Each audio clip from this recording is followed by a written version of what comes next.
देखिए, पहली बात तो मैं मेरे छोटे भाई को शुभकामनाएं दूंगा कि कम से कम उन्होंने चुनाव प्रचार की शुरुआत तो की, क्योंकि एक लंबा समय बीत गया है। चुनाव की घोषणा हुए, नामांकन भी समाप्त हुए, एक लंबा समय बीत गया।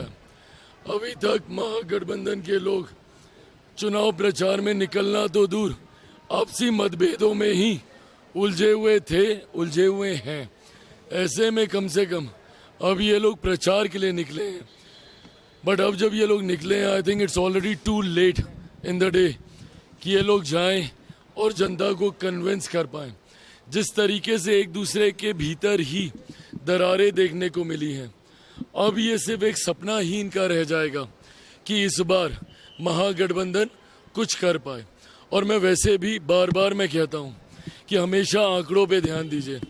2020 में जिनको घमंड है कि हम बड़ी पार्टी थे और हम मुख्यमंत्री बनने के बहुत करीब थे, उस वक्त भी अगर यूनाइटेड एनडीए रहता, हम उपेंद्र कुशवाहा जी, उस वक्त भी अगर हम लोग साथ में रहते तो ये शायद दहाई का आंकड़ा भी ये लोग पार नहीं कर पाते।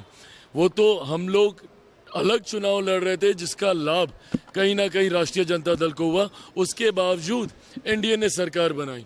इस बार तो हम पांचों दल एक साथ हैं और इस बार बिखरा हुआ महागठबंधन है। एक दूसरे के साथ सो कॉल्ड फ्रेंडली फाइट ये लोग कर रहे हैं।